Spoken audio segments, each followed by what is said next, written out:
Hi, I'm Dr. Hobbs, and this is Maria and Shantae. So we just want to introduce ourselves briefly. We look forward to seeing you and seeing what you've got is something we can help you with, all right?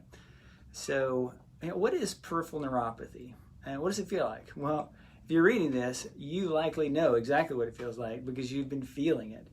And it's the damage of nerves starting at the ends, the periphery of the arms and the legs, specifically in the toes and up the legs and eventually to the fingertips and up the arms. It can be other places, but that's classical. The Foundation for Peripheral Neuropathy, it's an organization, they describe the symptoms as usually beginning with numbness, prickling or tingling in the toes or fingers. As the condition worsens, the symptoms spread to the feet or the hands and cause burning, freezing, throbbing, and or shooting pain. It's often worse at night. So the pain may be constant or it may come and go.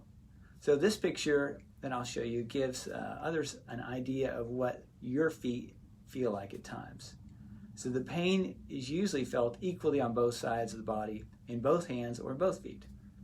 Sometimes the peripheral neuropathy develops suddenly, while others progress more slowly over many years. Peripheral neuropathy is distinct from radiculopathy. Radiculopathy is compression of nerve roots in the spinal column. Peripheral neuropathy can be largely from compression, as in carpal tunnel syndrome, or from chemical or nutritional causes, as in peripheral neuropathy or peripheral polyneuropathy, like diabetic neuropathy. So this peripheral neuropathy is usually what people mean when they say peripheral neuropathy. Now, with any of these neuropathies, weakness, numbness, and loss of feedback to the brain from the numb area commonly results in not being able to hold something, not knowing where your feet are, and experiencing pain that feels as if it's stabbing and burning in your limbs. This is what a neuron looks like, but much longer. It begins in the spinal cord of the neck or the back and travels all the way down to your fingers or toes.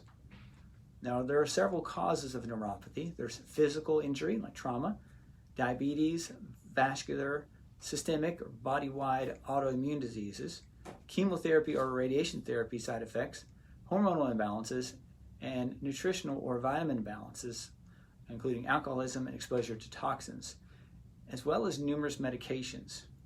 Now, if we know the cause, we can better solve the problem. So if you're still doing what got you here, into these symptoms of peripheral neuropathy, it's going to be a lot harder to get you well. That makes sense, right? So what exactly is damaged? Well, the symptoms of peripheral neuropathy may depend on the kind of peripheral nerves that have been damaged so far. So there are three types of peripheral nerves: motor, sensory, and autonomic. Some neuropathies affect all three types of nerves, while others involve only one or two. As we see in this graphic, there are three types of neurons with related functions that are lost when the neuron dies. The motor neuron damage, where muscle function and reflexes are lost; sensory nerve damage, where a loss of many sensations and the appearance of pain develop; and autonomic nerve damage, where we develop restricted blood flow and organ dysfunction and damage. So when the nerves start to die, any or all of these functions may be damaged, either becoming excessive as they die, causing sensitivity, or little or no sensation or function as they finish dying away. And one last critical point in a thorough evaluation is the pattern of sensational loss. As illustrated in these images, nerves from the back collect together, from coming out of the spinal column, the spinal cord. They collect together to supply spiral regions of skin, while neurons damaged from the periphery up will result in stocking and glove sensation loss. So often there will be a combination. So when we know the pattern, we can better determine the cause and solution. So we need to be thorough in our history and testing, both in location and type of sensation. For this reason, during the exam, you will notice that many sites are tested for one sensation to find the pattern loss. Then one site is tested for many sensations, including both cool, cold, warm, vibration, pain, joint position sense, etc. Additionally, a standardized toe and hand grip test is used for weakness, and computerized balance testing to assess the exact balance and fall risk. So where do we start? You may have noticed that the pain, numbness, or weakness, blood flow problems, or concerns about what could happen have kept you from going places, doing things the way you wanted to. You may have noticed your strength, energy, focus, sleep, or additional drug side effects growing increasingly worse. So it's important to recognize that the problem is often a systemic one. That means the damage in your hands, legs, or feet is almost always a problem that is affecting your entire body, including your organs and even your brain. The number one cause of peripheral neuropathy is also the number one cause of dementia and Alzheimer's disease. So, in the first part of our peripheral neuropathy discovery process, we'll focus almost exclusively on the local damage in your periphery. So, take a look at this picture again.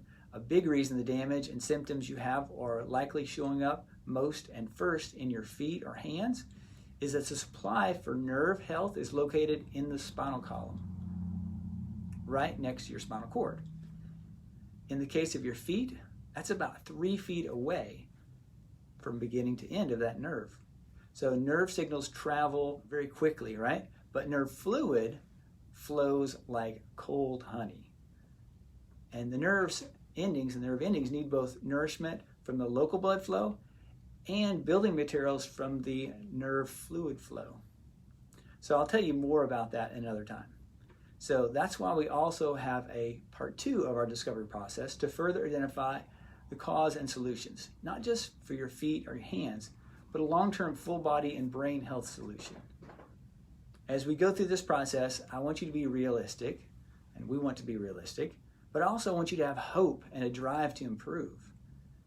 This will be a hard and sometimes difficult process, but if things don't change, what will your body function, feel, or look like 5 or 10 years from now? What if you do nothing or not enough? So let's think of it this way.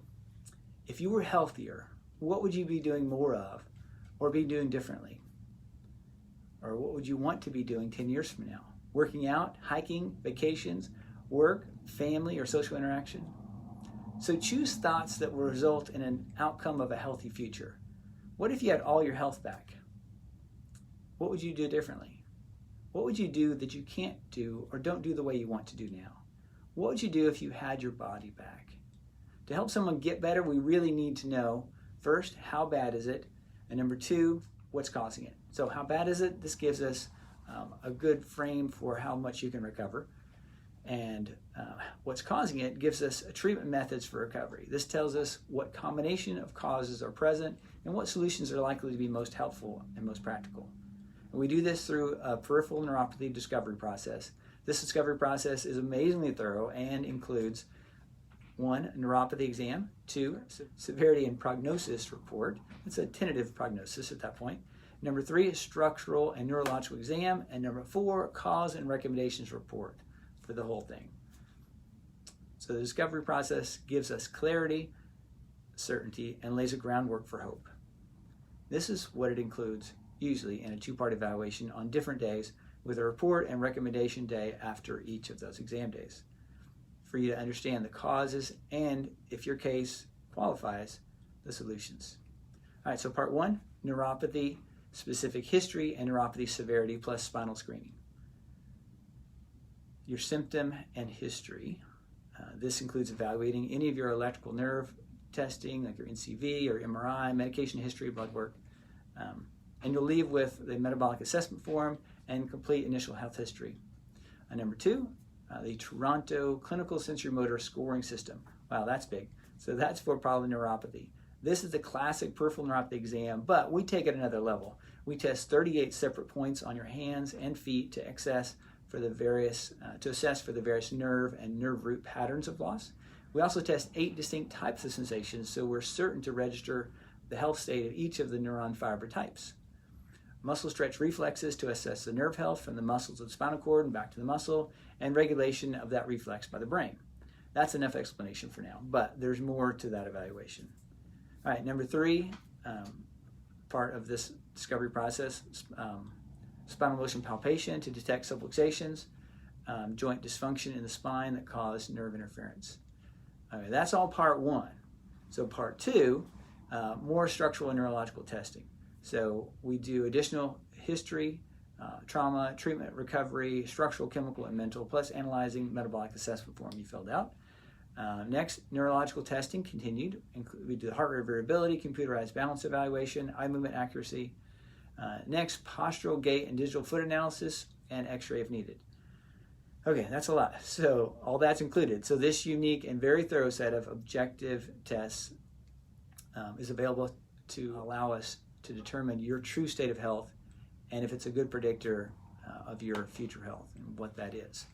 From the Part 1 exam and history, we can give you a tentative severity and prognosis.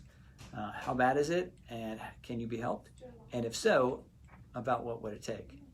And Part 2 exam and history, we can give you a more whole health recommendation.